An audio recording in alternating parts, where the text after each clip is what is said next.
आवर्जून नित्य नियमाने भक्तीने श्रद्धेने शालिग्रामावर अभिषेक करून भगवंताला अत्यंत भक्तीने श्रद्धेने नैवेद्य करून आरती करून तीर्थ घेतल्याने आम्हाला संतोष होतो, टाळ वाजल्याने नाही. प्रतिज्ञा करा या परमपवित्र सन्निधानामध्ये मूळराम, दिग्विजयराम, वेदव्यास इत्यादी अनंतरूपी असणाऱ्या परमात्म्याच्या सन्निधानामध्ये अत्यंत भक्तीने श्रद्धेने सर्व भाविकांनी मनामध्ये घट्ट निर्धार करून प्रतिज्ञा करा. आजपासून कमीत कमी उद्यापासून घरी पूजा केल्याशिवाय राहत नाही. आम्ही अवश्य पूजा करणार, संक्षिप्तपणे असो परंतु पूजा करणार म्हणून सर्व प्रतिज्ञा करा. केलं तर तीर्थ मिळतं, नाहीतर तसंच.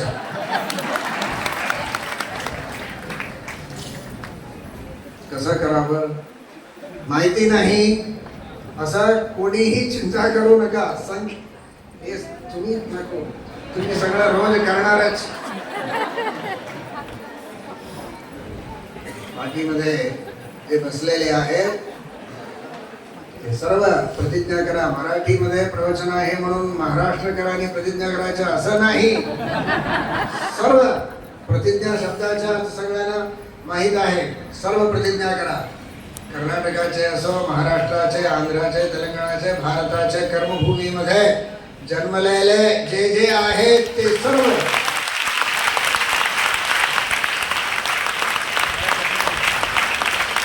प्रतिज्ञा करा.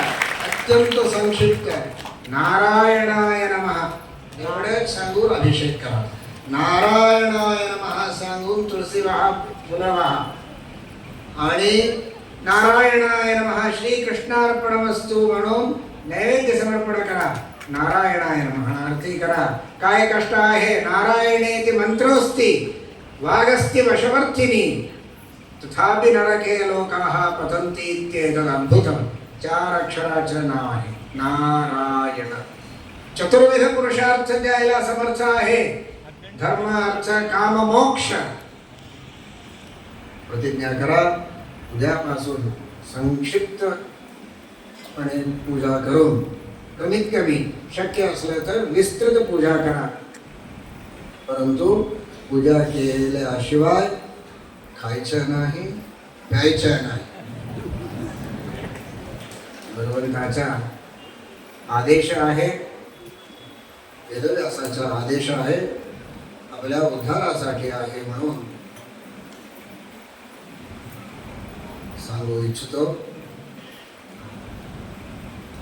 ಎಲ್ಲ ಭಗವದ್ಭಕ್ತರು ಕೂಡ ನಿತ್ಯದಲ್ಲಿ ಸಂಕ್ಷಿಪ್ತವಾಗಿಯಾದರೂ ದೇವರ ಪೂಜೆಯನ್ನು ಮಾಡುವಂತಹ